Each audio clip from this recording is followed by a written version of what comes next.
नमो भगवते वासुदेवाय। ओम नमो भगवते वासुदेवाय। ओम नमो भगवते वासुदेवाय। श्रीमद्भागवत सप्तम स्कंद। कर्म मांस रक्त मेद मज्जा अस्थि ये सातोटी पदार्थ देखा जाए एथिरे जीवर कौन संबंध अच्छे मय वस्तु एगुड़ा तो सब अचिन्मय प्राकृत वस्तु कि संबंध अच्छे किसी संबंध लोक अस्थि प्रवृत्ति पदार्थ हूँ प्राकृत भौतिक जीव यार अतिरिक्त पदार्थ नहीं लोक मरीगले समस्त अस्थि मज्जा प्रवृत्ति पदार्थ देह थाए किंतु कहार अभाव से सब शून्य बोध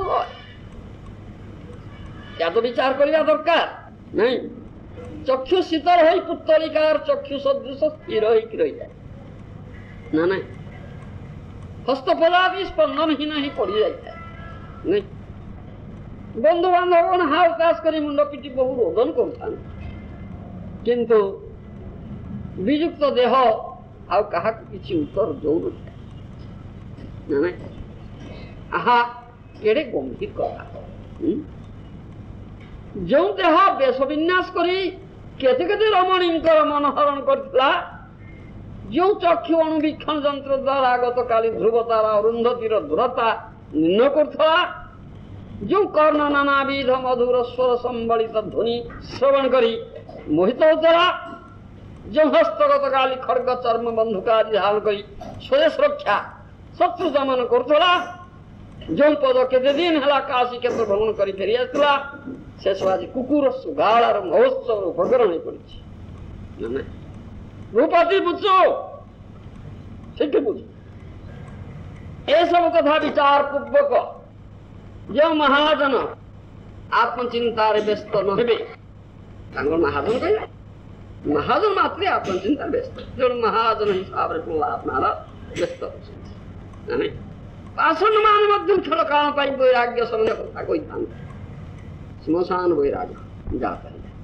किंतु से चित्त नित्यांत विक्षिप्त हेबा हेतु ताहा से अति शीघ्र तुली जान नहीं एतकादि सप्तावरण विशिष्ट देह जे जीव पदवाच्य या ही परिव कथा तथापि परिव जीव पदवाच्य नुहे स्वयं चिन्मय वस्तु आत्मतत्व जीवात्मा नहीं प्राकृत पदार्थ सहित जीवर जो वर्तमान संबंध ताहा कदापि नित्य नुहे कौन से प्राकृत पदार्थ जीवर नित्यानंद लाभ ही न पाए अब जीवात्मा सर्वदा स्वभावत एक अनिर्वचनीय अखंड आनंदर लालसा करी थाए से कृपादि महाराज परमाराध्य गुरुदेव बारंबार कहते देखो चलो घर को भेज चलो नहीं जीवनी घर को भूपति जागिर आसलानी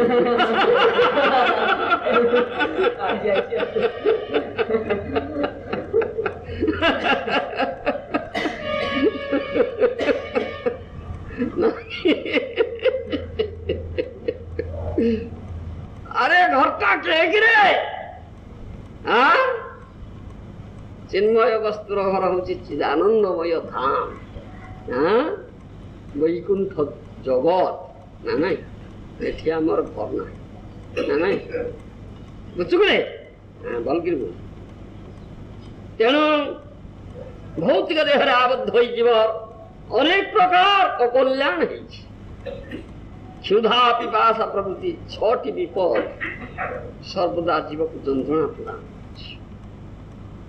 हाँ कौन छटा विपद काम क्रोध लोभ मोह मद नाश এই ছটা শত্রু এই বিপদ আনয়ন করছে সব বাটপাড় বলি পাইছে বাটপাড় আরে বাটরে তোমাকে মারিয়ে ধরকি রে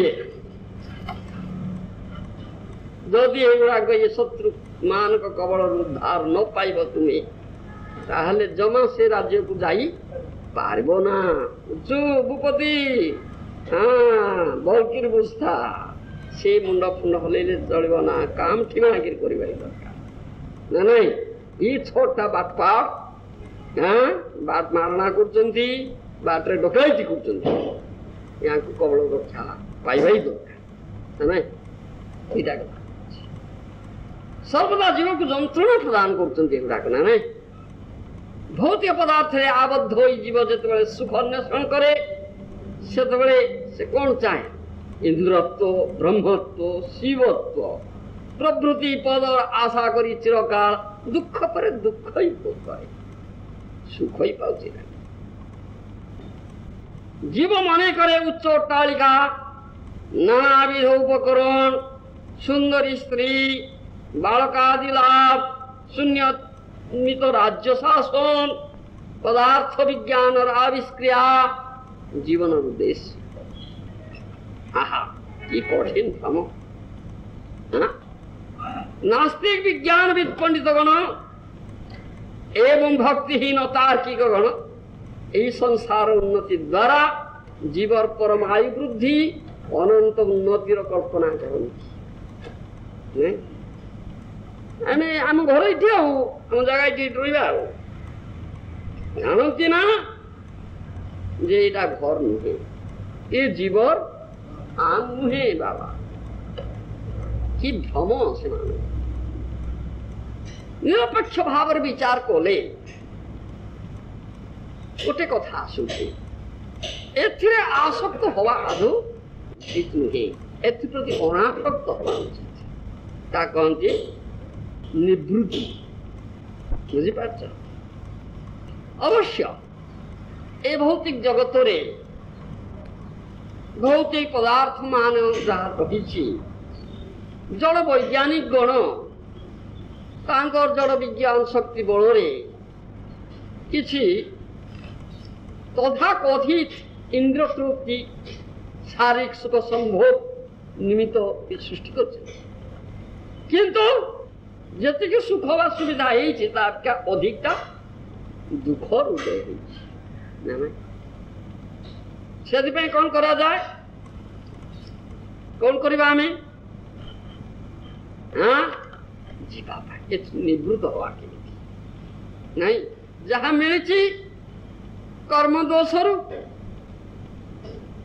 ପ୍ରାକୃତ ବା ଭୌତିକ ପ୍ରାରବ୍ଧ କର୍ମ ପ୍ରତିକ୍ରିୟା ସ୍ୱରୂପ ଯାହା କିଛି ଭୌତିକ ଜିନିଷ ଆମକୁ ମିଳିଛି ଏତେ ସନ୍ତୁଷ୍ଟ ରହିବା ଉଚିତ ନା ନାଇଁ।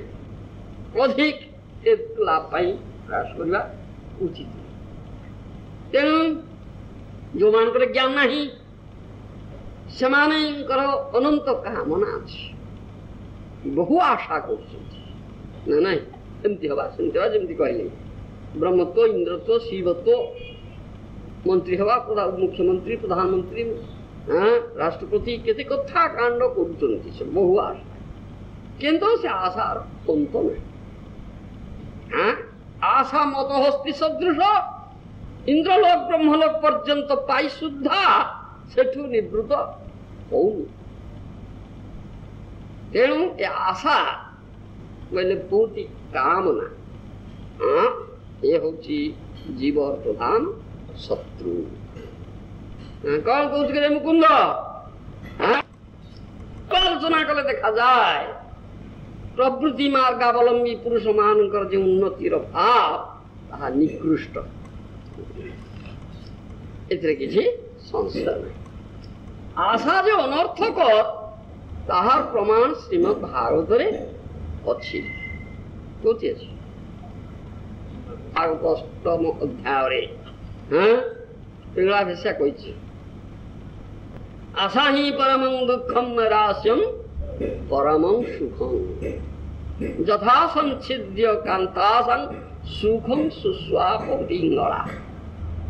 ବୁଝିପାରିଲ? ଏ ପିଙ୍ଗଳା ବେଶ୍ୟା ଉପାଖ୍ୟାନ। ପିଙ୍ଗଳା ବେଶ୍ୟା ଗୁରୁ ମୋର ଅବଧୂତୁଙ୍ଗର ଯୋଉ 24 ଗୁରୁ ଥିଲା ସେଥିମଧ୍ୟରୁ ପିଙ୍ଗଳା ବେଶ୍ୟା ଗୋଟେ ଗୁରୁ, ତାଠୁ ଏଇ କଥା ଶିଖିଲା। ପିଙ୍ଗଳା ବେଶ୍ୟା ବହୁ ଆଶା କରି ଭଲ ଭାବରେ ନିଜକୁ ସଜେଇ ଭଲ ଶାଢ଼ୀ ପିନ୍ଧି ଅଳଙ୍କାର ଧାରଣ କରି ସେଣ୍ଟ ଲଗେଇ ଲିପଷ୍ଟିକ ଲଗେଇ ପାଉଡର ଲଗେଇ କେତେ ପ୍ରକାର କରିକି ଦ୍ୱାର ମୁହଁରେ ଛିଡ଼ା ହେଇକି ଧନୀ ପୁତ୍ରକୁ ଅପେକ୍ଷା କରୁଛି ବସିକି ଆସିବ କହିଛି ଆଶା କରିଛି ବାବା କିନ୍ତୁ ଧନୀ ପୁତ୍ର ଆସିଲେ ନା କୋଉଠିକି ଠକ ହେଲେ କି ଆରେ ଆସିଲା କି ରାତ୍ରି ଖୁବ ହେଇଗଲା ଅର୍ଦ୍ଧରାତ୍ରି ବିତିଗଲା ଆସିଲେ ନା ନିଦ ହଉନି ତେଣୁ ଶିକ୍ଷା ହେଲା ଛାଡ ଏ କୁଶ୍ଚିତ ଏ ବିଦେହ ନଗରରେ ମୋ ଠାରୁ ବଳି କୁଶ୍ଚିତ ଜୀବ କିଏ ଅଛି ରୂପ ଜୀବି ମୁଁ ରୂପଟାକୁ ବିକୁଛି ଏ କୁଶ୍ଚିତ ଜୀବନ ଏଥିରେ କି ସୁଖ ଅଛି କି ଆନନ୍ଦ ଅଛି ତେଣୁ ସେଇଦିନ ଏ ଯୋଉ ଆଶା ଏ ପରମ ସତ୍ୟ ହେଇଗଲା ସେଥିପାଇଁ ଆଶା ହିଁ ପରମ ଦୁଃଖം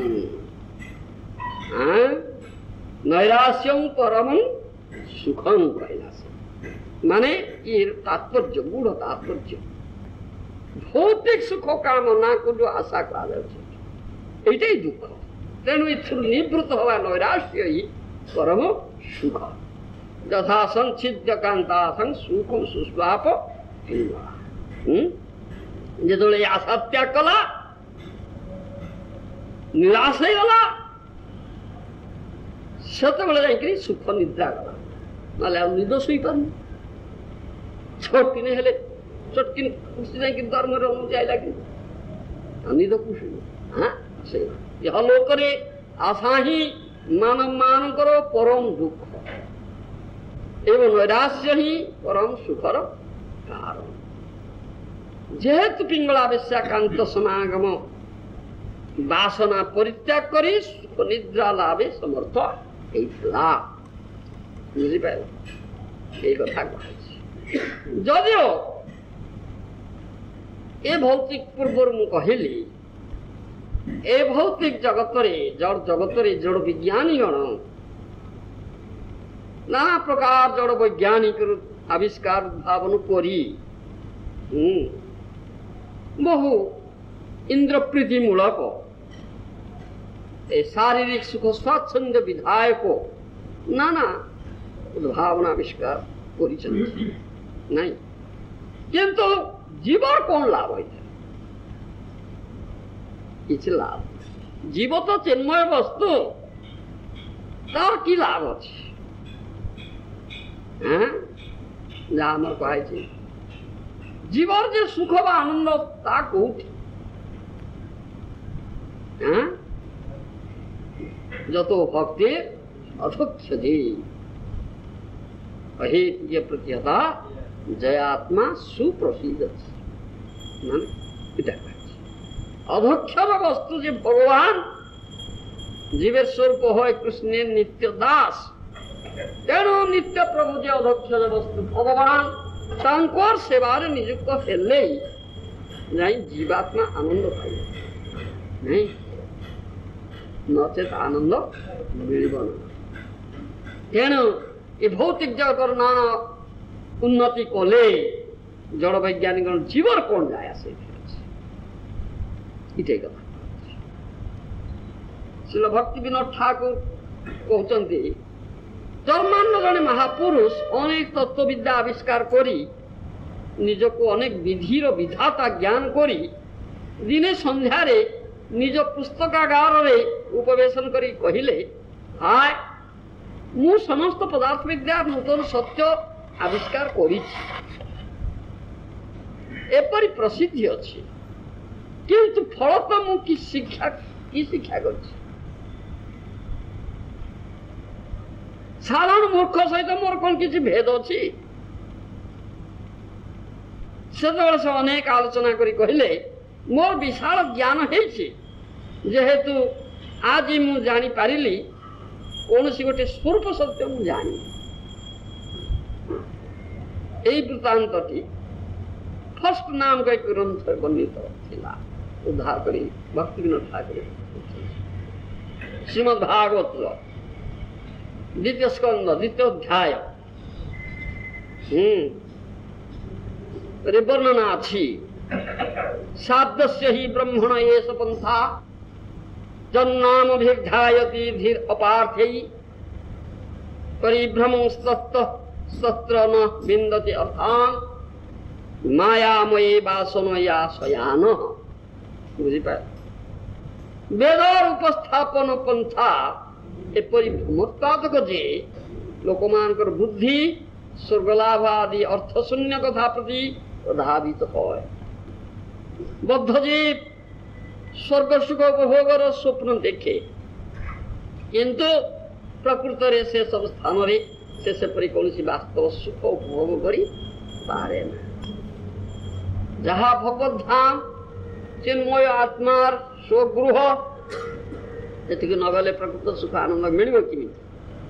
ଏ ଭୌତିକ ବ୍ରହ୍ମାଣ୍ଡର ସର୍ବୋଚ୍ଚ ଲୋକ ବ୍ରହ୍ମ ଲୋକକୁ ଯାଅ ନାହିଁ। ଆ ବ୍ରହ୍ମ ଭୁବନା ଲୋକ ପୁନରାବର୍ତ୍ତିନ ଅର୍ଜୁନ ଗୀତାରେ କଥା ଭଗବାନ କୃଷ୍ଣ କହିସାରିଛନ୍ତି। ବ୍ରହ୍ମଲୋକ ପର୍ଯ୍ୟନ୍ତ ଯାଅ ନାହିଁ, ସେଠୁ ପୁନରାବର୍ତ୍ତନ ହବ, ପୁଣି ଏଠି ପଡ଼ିବ। ମାଙ୍ଗ ଉପେତ୍ୟ ତୁ କୌନ୍ତେୟ ପୁନର୍ଜନ୍ମ ନ ବିଦ୍ୟତେ। ତେଣୁ ଭଗବାନଙ୍କୁ ପାଇଗଲେ ଆଉ ପୁନର୍ଜନ୍ମ ହବ ନା। ତେଣୁ ଆମର ଲକ୍ଷ୍ୟ ରହିଲା ଭଗବାନଙ୍କୁ ପାଇବା। ଆଉ ଏଇ ଭୌତିକ ଜଗତ ସର୍ବୋଚ୍ଚ ଲୋକ ପ୍ରାପ୍ତିର ଲକ୍ଷ୍ୟ ରଖିବା କୋଣ ଆବଶ୍ୟକ? ଯୋଉଠି ଗଲେ ସୁଦ୍ଧା ଏଇ ଜନ୍ମ ମୃତ୍ୟୁ ଦ୍ୱାରା ବ୍ୟାଧି ଦୁଃଖ କରିବା ପାଇଁ ହବ, ସବୁଠି ରହିଛି। ତେଣୁ ଜୀବନ ନିତ୍ୟ ସୁଖ କଣ ଏ ବିଷୟରେ ବିଚାର କଲେ ଜଣାଯାଏ ଯେ ଜୀବନ ନିତ୍ୟ ସୁଖଟା କେ ସ୍ୱାଧୀନତା ରତ୍ନ ନାଇଁ। ତେଣୁ କିନ୍ତୁ ସ୍ୱାଧୀନତାର ଯୋଟେ ବ୍ୟବହାର ଅଛି, ଅସତ୍ ବ୍ୟବହାର ସଦ୍ବ୍ୟବହାର ନାଇଁ। ସ୍ୱାଧୀନତାର ସଦ୍ବ୍ୟବହାର କଲେ ତୁମେ ଏଇଟା ପାଇଲ, ନିବୃତ୍ତି ସୁଖଟା ମିଳିବ। ଭଗବତ୍ପାଦ ଭକ୍ତ ରାଜ୍ୟକୁ ଯାଇ ସେଠାରେ ଅବସ୍ଥାନ କରି ଚିଦାନନ୍ଦମୟ ସୁଖ ଆନନ୍ଦ ଲାଭ କରି ପାରିବ। ସ୍ୱାଧୀନତା ନଥିଲେ ଏଇଟା କଣ କରିପାରିବ? ସ୍ୱାଧୀନତା ନଥିଲେ ଛାଡ଼ି ଛୁଟି ଘର ଦ୍ୱାରା ଆସେ ନାଲି ପିନ୍ଧିକି ଥାନ୍ତା ଏଠି। କଣ କହୁଛ ସ୍ୱୟଂ ଦାସ? ହେଇଥାନ୍ତା ହେଇନଥାନ୍ତା। ସ୍ୱାଧୀନତାର ଏଇଟା ସ୍ୱାଧୀନତା ଅଛି ବୋଲି ସବୁ। ତେଣୁ ସ୍ୱାଧୀନତା ହଉଛି ଜୀବନ ନିତ୍ୟ ସୁଖ। ପ୍ରକୃତିର ଅଧୀନତା ପ୍ରଯୁକ୍ତ ଜୀବର ଦୁଃଖ, କିନ୍ତୁ ସେ ସ୍ୱାଧୀନତାର ଅପବ୍ୟବହାର କରି ଆମେ ଭୂତ ପ୍ରକୃତି ମାୟାର କବଳିତ ହେଇଛୁ। ତେଣୁ ଦୁଃଖ ହେଇପାରୁଛି ଦୁରୁପଯୋଗ କରି ସ୍ୱାଧୀନତା। এই মায়া প্রকৃতিকে অতিক্রম করে জীবর স্বরূপ প্রাপ্তির নাম হচ্ছে মুক্তি। এহাকু কুহাযাଏ নিবৃত্তি সুখ। প্রকৃতি মার্গ স্থিত ଲୋକମାନଙ୍କର କର୍ମଫଳ ଲଙ୍ଘନୀୟ ନୁହେଁ ନା ନାଇଁ। ଯାହା ଏଠି କହୁଛନ୍ତି ମୋର କର୍ମଫଳ ଯୋଗୁଁ ମୁଁ ଅସୁର କୂଳରେ ଜନ୍ମିଛି, ତେଣୁ ସେ କର୍ମଫଳ ପ୍ରକୃତି ମାର୍ଗୀୟ ଲୋକମାନଙ୍କର କର୍ମଫଳ ଲଙ୍ଘନୀୟ ନୁହେଁ। କିଏ ଲଙ୍ଘନ କରିବ? କେମିତି ଲଙ୍ଘନ କରିବ? କରିପାରିବ? ମାମେବ ଯେ ପ୍ରପଦ୍ୟନ୍ତେ ମାୟାମେତାନ୍ତ, এই গোটে বাক্য ভগবান সর্বধর্মান পরিত্যাজ্য মামেকং শরণং ব্রজ। মায়াধীশ ভগবান কৃষ্ণଙ୍କର ଯେତେବେଳେ ପାଦପଦ୍ମରେ ସମ୍ପୂର୍ଣ୍ଣ ରୂପେ ଲୋକ ଦେଖାଣିଆ ଢଙ୍ଗ କଲେ হয় ନା ବା, କାୟ ମନବାକ୍ୟରେ ସମ୍ପୂର୍ଣ୍ଣ ରୂପେ ଶରଣ ପ୍ରପନ୍ନ ହବ, ସେତେବେଳେ ଯାଇ ଏହି ପ୍ରାରବ୍ଧ କର୍ମ ଖଣ୍ଡିତ ହେଇଯିବ। ନାଇଁ, ଯାହା ଏଠି କୁହାଯାଉଛି ଯେ କର୍ମଫଳ ଆଉ ତୁମକୁ ଭୋଗ କରିବା ପାଇଁ ପଡ଼ିବ ନା, ନଷ୍ଟ ହେଇଗଲା। ତା ନ ହେବା ପର୍ଯ୍ୟନ୍ତ କର୍ମଫଳ ନିଶ୍ଚୟ ତୁମକୁ ଭୋଗ କରିବାକୁ ପଡ଼ିବ। ତେଣୁ ଏ ପ୍ରକାର ସମ୍ପୂର୍ଣ୍ଣ ଶରଣାଗତି ଆଚରଣ କଲେ ଯାଇକି ନଚେତ୍ କ'ଣ ହବ? ଯେ ଯଥା ମାମ୍ ପ୍ରପଦ୍ୟନ୍ତେ ତଥା ଭଜାମ୍ୟ, ଏ କଥା ଭଗବାନ କୃଷ୍ଣ ଗୀତାରେ କହିଛନ୍ତି। ପ୍ରପନ୍ନଟା କୋଉ ପ୍ରକାର କିଏ ହେଇଛି ଆଉ ସମ୍ପୂର୍ଣ୍ଣ ପ୍ରପନ୍ନ ପୂର୍ଣ୍ଣ ଶରଣାଗତି ନହେଲେ ଏଇଟା ଯିବ ନା। ଆଉ ଟିକେ ପ୍ରପନ୍ନ ହେଇଛି, ସାମାନ୍ୟ ପ୍ରପନ୍ନ ହେଇଛି, ଯାହା କହନ୍ତି 25% 50% 75% କିଏ ହେଇପାରିଥାଏ। 100% ହେଲେ ସିନା ହବ, କଟିବ। 100% ନହେଲେ କେମିତି କଟିବ? ଯଦି 100% ନ ହେଇଛି, 25% କିଏ ପ୍ରପନ୍ନ ହେଇଛି, 25 ଭାଗ ହେଇଛି, 50 ଭାଗ ହେଇଛି, 75 ଭାଗ ହେଇଛି, ବାକି ଗୁଡ଼ା ତ ରହିଛି। ଏଇ ଭାବରେ ଆସିବ ସେଗୁଡ଼ାକ କର୍ମଫଳ ନା ନାଇଁ? ଆସିବ ନା? ଆଉ ଜଗତସିଂହପୁର ଯିବା, ଏ ଟଙ୍କା ଆଣିବା, ଏ ଦେବା, ଏଇଟା ନିଶ୍ଚୟ ଅଛି, କିଛି କଟିନି ନା ନାଇଁ? କ'ଣ କହୁଛ ସ୍ୱୟଂ ଦାସେ? କଟିନି ଏଗୁଡ଼ା, ପୂର୍ଣ୍ଣ ପ୍ରପନ୍ନ ତା ନୁହେଁ ଏଇଟା। ଯେତେବେଳେ ପୂର୍ଣ୍ଣ ପ୍ରପନ୍ନ ହେଇଯିବ, ସେ ତ ଗଲା ଚାଲି, ଆଉ ସେଟା ଲାଭ କି ଅଛି?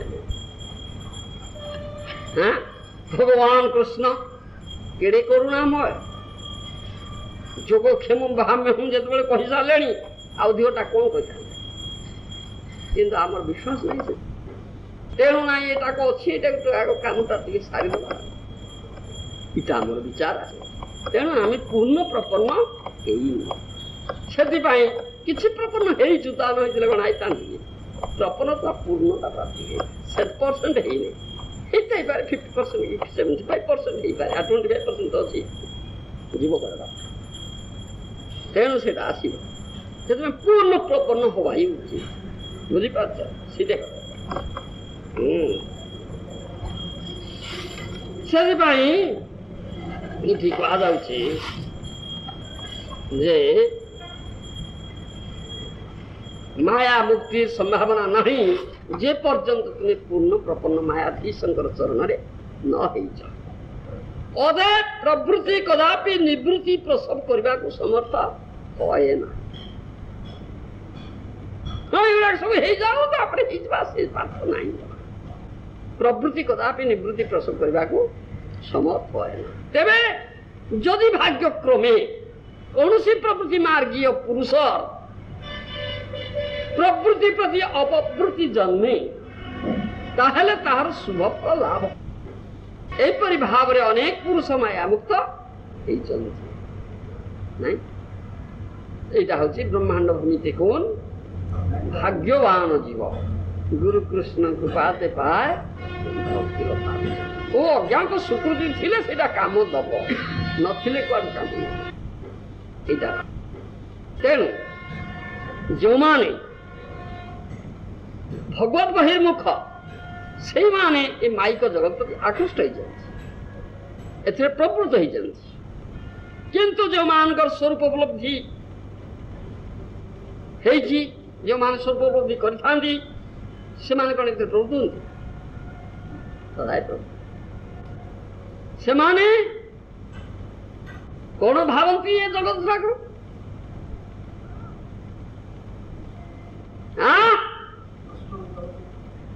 ତ ସତ କଥା। ଅଶାଶ୍ୱତମ ବୋଲି ତ କୁହାଯାଇଛି, ଦୁଃଖାଳୟ ଅଶାଶ୍ୱତ, ଆଜି ଅଛି କାଲିକି ନଷ୍ଟ। କିନ୍ତୁ ଏ ହଉଛି ଗୋଟେ ପାନ୍ଥଶାଳା, ପାନ୍ଥଶାଳା, ଧର୍ମଶାଳା। ବାବା ରାତି କଟୁଛ, ପାନ୍ଥ ନିବାସୀ ହେଇଛ। ସେମାନେ ଭାବନ୍ତି ଆମେ ପାନ୍ଥ ନିବାସୀ ହେଇଛୁ, ପାନ୍ଥଶାଳାରେ ବାସ କରିଛୁ। ବୁଝିପାରୁଛ? ପାନ୍ଥ ନିବାସୀ ଭଳି ଏ ଦେହରେ ବାସ କରିବା, ଏ ଜଗତରେ ବାସ କରିବା। ଆଉ ଲକ୍ଷ୍ୟ ରହିଛି ରାତି ପାଇବ କେତେବେଳେ, ସୂର୍ଯ୍ୟୋଦୟ ହେବେ, ତାହେଲେ ପୁରୁଷୋତ୍ତମ ଧାମର ଯାତ୍ରୀ ଆମେ ବାଟ ଧରିବା। ଆମର ନା ନାଇଁ? ନା ନାଇଁ? କଣ କହୁଛ ମୁକୁନ୍ଦ? ସେଥିପାଇଁ ବ୍ୟସ୍ତ ହବା ଦରକାର। କିରେ କେତେ ରାତି ଅଛି କି? ଆଉ ନା ଗଲା ରାତି 4ଟା, ହେଇଗଲା ରାତି 4ଟା, ହେଇଗଲା, ପାଇଗଲା, ପାଇଯିବା। ଉଠ ଉଠ ଧଡ଼ପଡ଼ ଉଠ, ସଜବାଜ ହୁଅ ଏଥର, ଗଣ୍ଠିଲି ବାନ୍ଧ, ଚାଲିବା ବାଟ ଏଥର। ନାଇଁ ଆଉ ଶୋଇ ରହିଲେ ହବ? ଘୁଙ୍ଗୁଡ଼ି ମାରିଲେ କି କରୁଛ? ଦାସେ ନାଇଁ ନାଇଁ ରାତି ପାଇନି, ଶୁଅ ଶୁଅ, କମ୍ବଳ ଘୋଡ଼େଇ ହବ, ଘୁଙ୍ଗୁଡ଼ି ମାର। ଏଡ଼ା କଲେ କି ହବ? ହଁ କି ହବ? କିଛି କାମ ହବ ନା, ଏଇଠି ପଡି ରହିବ ତୁମେ। ବୁଝିପାରୁଛ? ଆଉ ପୁରୁଷୋତ୍ତମ ଧାମର ଯାତ୍ରୀ ହେଇପାରିବ ନା। ତେଣୁ ସଜବାଜ ହବା ବହୁ ଆଗରୁ ଦରକାର ପଡୁଛି। ନାଇଁ, ଏ ହଉଛି ବ୍ୟଗ୍ରତା, ବ୍ୟାକୁଳତା। ବୁଝିପାରୁଛ? ତା ନହେଲେ ପୁରୁଷୋତ୍ତମ ଧାମର ଯାତ୍ରୀ ହେଇପାରିବ ନା, ଯାତ୍ରା କରିପାରିବ ନା। ଯୋଉମାନେ ଆଗେ ଚାଲି ଚାଲି ଯାଉଥିଲେ ସବୁ ପୁରୁଷୋତ୍ତମ ଧାମକୁ, ଏଠି ଯାନ ବାହନ ନଥିଲା, ଚାଲି ଚାଲିକି ଯାଉଥିଲେ। ତେଣୁ ରାତ୍ରି 5ଟାରେ ରାତ୍ରି ଯାପନ କରୁଥିଲେ। ଆଉ ରାତି ଯାକ ଛଟପଟ ହଉଥାନ୍ତି, ସୂର୍ଯ୍ୟୋଦୟ କେତେବେଳେ ହବ ଆମେ ବାଟ ଧରିବା ପୁରୁଷୋତ୍ତମ ଧାମକୁ ଯିବା। ଏଇଟା କଥାଟା। ତୁମେ ଯାଇଛ କେବେ ଚାଲିକିରି? ଥିଲେ ମୁଁ ଚାଲିଛି କଣ, ମତେ କାନ୍ଦିକି ନଉ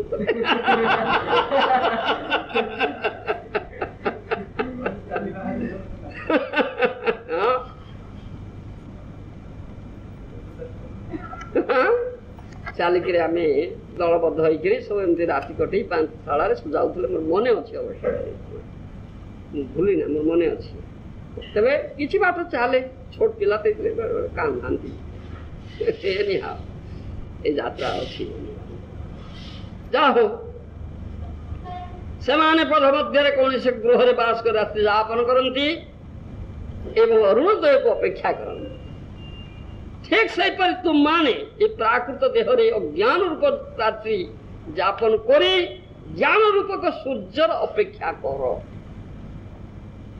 ଯେପରି ପ୍ରହ୍ଲାଦ ମହାରାଜ ଭଗବାନ କେବେ ଡାକିବେନି,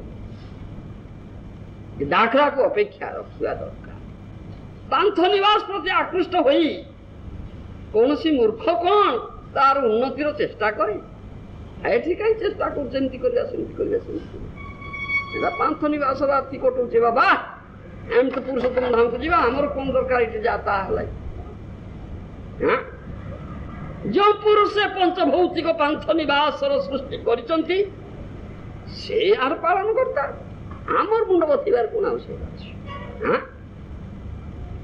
ଯେହେତୁ ପାନ୍ଥସ୍ଥିତ ପାନ୍ଥାସକ୍ତ ବ୍ୟକ୍ତିଗଣ ତଦାଶକ୍ତି ରୂପ ଯେଉଁ ଅପରାଧ କରିଛନ୍ତି ତାହାର ଦଣ୍ଡ ସ୍ୱରୂପ ସେମାନେ ଅକର୍ମଣ୍ୟ ପରିଶ୍ରମ କରିବାକୁ ବାଧ୍ୟ ହଉଛି। ନାଇଁ, କାହିଁକିନା ଏଥିରେ ଆସକ୍ତ ହେଇଛ, ଏଇଠି ପରିଶ୍ରମ କର, ତା ଦଣ୍ଡ ଭାବ ଏଇଠି। ଏତଦ୍ୱାରା ସେମାନେ ନିଜକୁ ବଞ୍ଚନା କରନ୍ତି। ଜୀବ ଯେ ମାଇକ ବ୍ରହ୍ମାଣ୍ଡର ଚିର ନିବାସୀ ନୁହେଁ, ଏହା ସ୍ୱତଃ ସିଦ୍ଧ। ଅତଏବ ଏହାକୁ ଏ ବ୍ରହ୍ମାଣ୍ଡ ରାଜା କହିଲେ ବା ପ୍ରଜା କହିଲେ ବିଶ୍ୱାସ ବିରୁଦ୍ଧ ବାକ୍ୟ ହେଉଛେ। ଏ ଭୌତିକ ବ୍ରହ୍ମାଣ୍ଡ ଯେତେ ଉନ୍ନତ ହଉନା କାହିଁକି କେବେ ଏହା ନିର୍ଦ୍ଦୋଷ ହବ ନା। କଣ କହନ୍ତି, ଅଙ୍ଗାର ସତ ଦେଇନ ମଳିନତ୍ୱ ନ ଯାଏ, ମଳିନତ୍ୱ ଯିବ କି? ତଦ୍ରୁପ ଭାବେ ଏ ଭୌତିକ ବ୍ରହ୍ମାଣ୍ଡ ଯେତେ ଉନ୍ନତ ହଉନା କାହିଁକି କେବେ ହେଲେ ନିର୍ଦ୍ଦୋଷ ହବ ନା, କେବେ ହେଲେ ଏଥିରୁ ବିମଳ ସୁଖ ମିଳିବ ନାହିଁ। ଏ ସ୍ୱତଃସିଦ୍ଧ ବିଶ୍ୱାସ। ପଞ୍ଚଭୂତ ହଉଛି ମାୟା ଜନିତ, ଅଦେବ ଭାବ ସଂକଳ୍ପ, ଅଭାବ ହିଁ ଏହାର ସ୍ୱଭାବ। ନାଇଁ, ଅଦେବ ଭୌତିକ ବ୍ରହ୍ମାଣ୍ଡ କସ୍ମିନ୍ କାଳେ ଅଭାବ ରହିତ ହବ ନା। ବିମଳ ସୁଖ ଏଥିରୁ ଆଶା କରାଯାଇ ପାରିବ ନା। ଯେଉଁ ପ୍ରକୃତି ମାର୍ଗୀ ବ୍ୟକ୍ତିଗଣ ଏହାକୁ ସୁଖକର ସ୍ଥାନ କରିବାକୁ ଇଚ୍ଛା କରୁଛନ୍ତି ଓ ଯୁକ୍ତି କରୁଛନ୍ତି, ସେମାନେ ଜାଣିପାରୁନାହାନ୍ତି କି ଭ୍ରମ କରୁଛନ୍ତି। ହାୟ, ସେମାନେ ଯୁକ୍ତି କରିବା ସମୟରେ ପରମେଶ୍ୱରଙ୍କର ଅଚିନ୍ତ୍ୟ ଶକ୍ତିର ଧ୍ୟାନ କରନ୍ତି ନା।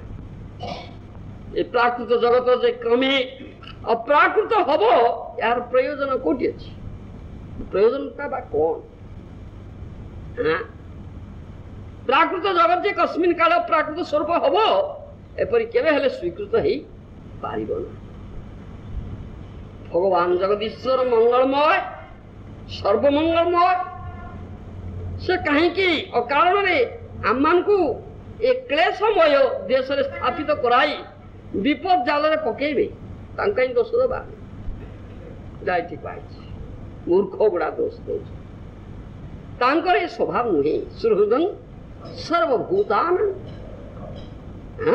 समस्त जीव तो मंगलाकांक्षी मनुष्य कहीं दुखपूर्ण स्थान पकेबे क्यों जदि आमर ये ब्रह्मांडटी आमर चिर निवास स्थल होता भोग निमित्त सृष्टि होता तो निश्चय निर्मल रूपे सृष्टि कर ना इटा आमर जगह नुहे तेणु दुखालय सूत्रधर के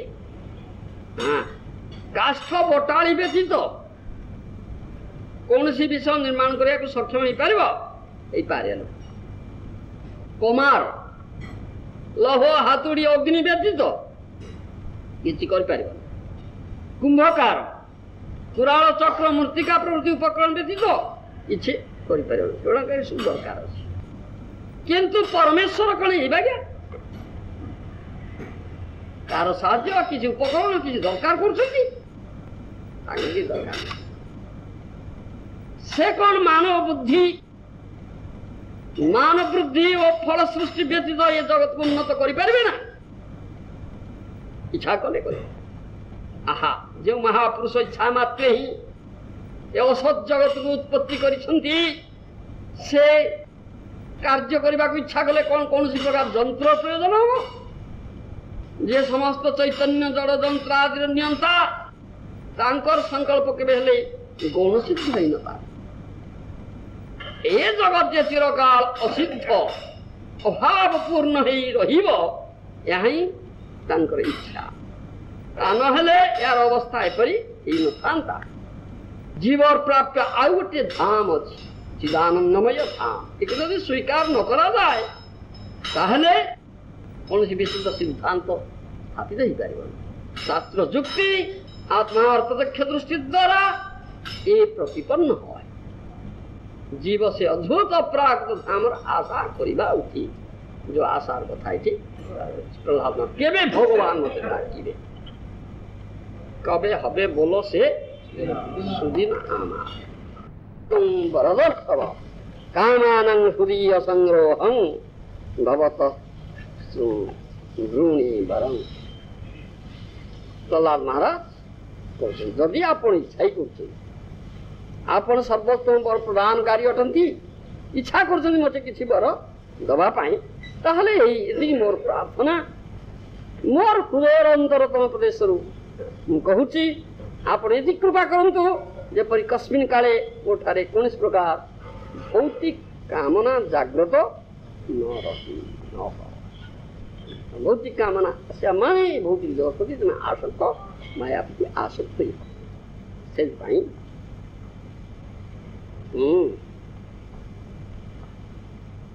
ये प्रार्थना प्रहलाद महाराज जो प्रहलाद महाराज चलती बर्तमान सहित इधर आशीर्वाद हुई कथा तेणु वैराग्यटा प्रकृत कि प्रकार ता जानिबा पाई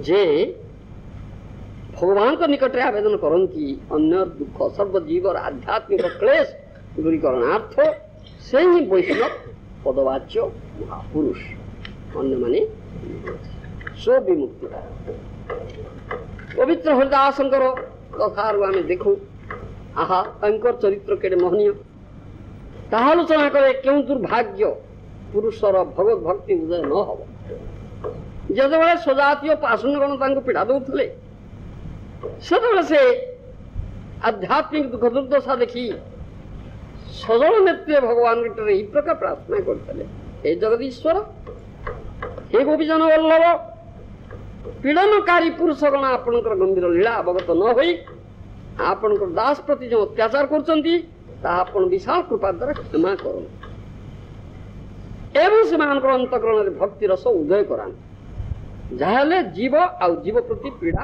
पड़िबो ना ए होची यथार्थ वैराग्यर कार्य श्रीमद महाप्रभु कहते यथार्थ वैराग्य हो विषय विराग आत्मा उत्कर्ष आर ज्ञाने अनुराग ये हूँ यथार्थ वैराग्य संसार विरक्ति जन्मिले वैराग्य हुए सदा किंतु केवल मात्र विरक्ति को शुष्क वैराग्य बोली कहा जाए। संसार विरक्ति हो यदि कौन पुरुषर सर्वभूत दया एवं कृष्ण निर्मल प्रेम भक्ति उदय न हो से वैराग्य रे किछि मात्र रस ना शुष्क वैराग्य। ए विषय अनेकंकर भ्रम हो पारे। कई साधन कुशल होई सर्वभूत प्रति दया प्रदर्शन करवा दूरे थाउ से जे किपरि मंगल हब एपरि कौन चिंता से माने करती ना तद्वारा से वैष्णवतार विशेष क्षति है यह स्वीकार करने को श्रीमद् भागवत तृतीय स्कंदरे से ब्रह्म वाक्य उद्धार करा जाउछि। नाति प्रसीदति तथोपचितोपचारे आराधित सुरगणे सुदिबद्ध कामे जत्सर्वभूत दयाया असदर्भया एको नाना जनेषु अवहित सुहृदंतरात्मा। ब्रह्मा जी कहते हे प्रभु आपण समस्त प्राणी अंतर्यामी रूपे अवस्थित समस्त एकमात्र बंधु आपण अभक्त मानकर अलभ्य सर्वभूत दयाशीलता गुण रे भक्त मान प्रति जेपरि सम्यक प्रसन्न होती अन्यर की कथा सगाम देवगण मध्य नानाविध उपचार द्वारा उपासना करी आपण प्रसन्नता लाभ करी पारंती। ब्रह्म वाक्य अति गंभीर समस्त वैष्णव तत्व ये कहा जाए। श्लोक तात्पर्य होची असत लोक भक्तर प्राप्य अर्थात सत्यलभ्य भक्त मान लभ्य जे सर्वभूत दया तद्वारा आराधित हेले भगवान जेपरि प्रसन्न होती स्वार्थपर होई उपचित उपचार द्वारा सुरगण अर्थात देवतागण तांकर जेपरि आराधना करती तद्वारा से प्रकार प्रसन्न होती नहीं। जेहेतु प्रसन्न भावे भगवान सर्वजीवंकर स्रोत अंतरात्मा रूप विद्यमान असंति तेणु धर्म अर्थ काम मोक्ष ये चतुर्वर्ग प्राप्तिर जे कामना ताहाको ए श्लोक रे काम बोली कहा जाय। ये काम जहार हृदय रे बद्ध अछि से जदिओ ब्रह्मादि देवता मध्य रे केही होंती तथापि से उपचित उपचार द्वारा भगवान को से प्रकार प्रसन्न करि पारंती ना ये कामना तेनु कहा अन्नाभ्यासता शून्यं ज्ञान कर्मादि अनावृतम् आनुकूल्येन कृष्णानुसरणं श्री रूप गोस्वामी एक अन्य पुरुषी कामना कर्मीर भक्ति कामना ज्ञानीर मुक्ति कामना योगीर सिद्धि कामना कौन प्रकार कामना प्रकृत शुद्ध वैष्णव भक्तर रहा उचित नहीं ताहले जाइकरी प्रकृत पक्षे वैष्णव भक्त हम लोक आ भगवान प्रकृत प्रीतिपूर्वक सेवा से करे हम ना तेणु भगवान अंतर्यामी बाह्य दृष्टि द्वारा से विचार करती ना साधक अंतर्वृत्ति प्रति से दृष्टि हृदगत भावटा कौन किंतु जदि यही भंडता परित्याग पूर्वक सरलता अवलंबन करी पूर्वोक्त कौन पुरुष भगवान को उपचित उपचार द्वारा आराधना करती तथापि भगवान से परिप्रसन्न होती ना। आराधना शब्द अंतर्वृत्तिवाचक एवं बाह्य निषेधक अतएव आराधना शब्द प्रयोग द्वारा भंडतार प्रतिषेध करा अतिशय प्रसन्न होती ना ये शब्द प्रयोग तात्पर्य ये सकाम होई भजन कले मध्य भगवान प्रसन्न होती अर्थात कामनार फल मात्र दियंती एवं केबे केबे सम्यक वैराग्यर उदय से काम सर्व काम बा मुख्य काम उदारदि तीव्रेण भक्ति जोगेन जते पुरुषं परम से सर्वभूत प्रति दया द्वारा जो भगवत आराधना से प्रसन्नता हुई कामना प्रयुक्त आराधना द्वारा प्रसन्नता हुई ना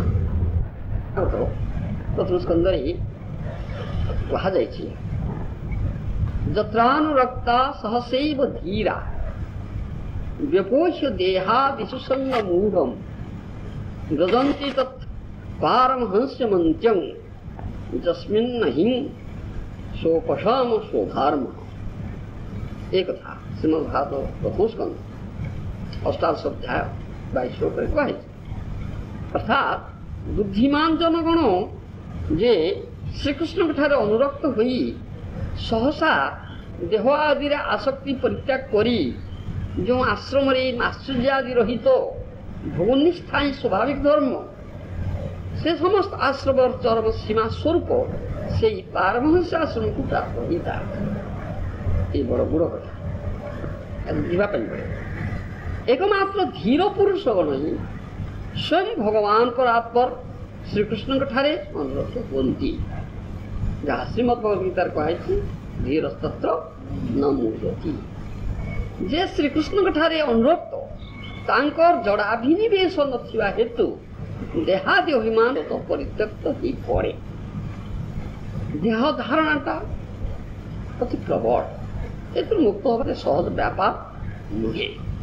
केते लक्ष्य जोनी आम भ्रमण करूँ, केते लक्ष्य ब्रह्मांड भौतिक जगत ये देह धारणा आमर अस्थि मज्जागत हो जाए। ये देह धारणा मुक्त हवा एत सहज व्यापार नुहे। से दिव्य स्थिति की जड़े न गले देह धारणा कहीं मुक्त ही पारे एकमात्र। तेणु कह जे भगवान श्रीकृष्ण ठारे अनुरक्त तांकर जड़ाभिनिवेश नहीं, भौतिक आसक्ति नहीं, तेणु देहादि अभिमान सत परित्यक्त।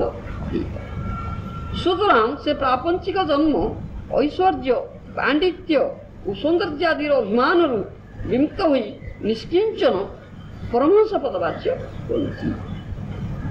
इमान परमहंस पदवाच्य कौन सी प्रकार भौतिक प्रापंचिक जन्म जन्म का भौतिक नुहे, दिव्य जपरी भगवान जन्म। भगवान जन्म प्रापंचिक नुहे, जहाँ भगवान कृष्ण गीतार कहते जन्म कर्म में दिव्य एवं जो व्यक्ति तत्व त्यक्ता देहम पुनर्जन्म न सम्मानित। भगवान जन्म भगवान कर्म ये आविर्भाव तिरोभाव आदि ताहा अप्राकृत दिव्य, ताहा प्रापंचिक भौतिक नुहे। या तत्व तत्व बुझा तत्व जदि कहीं न बुझ ताहले से भगवान ये लीला कहानी गुण रहस्य किसी बुझी पार जीवन सार्थक हेना। से ये भौतिक स्थिति मुक्त पारना जन्म मृत्यु चक्र मुक्त ही जी बुझे तत्व से ए स्तर से कलापर पाख जी सन्धा ना प्रहलाद महाराज कहते ब्रह्म संप्रदाय ब्रह्म ठार से परंपरा कथा बड़ गुरुत्वपूर्ण कथा।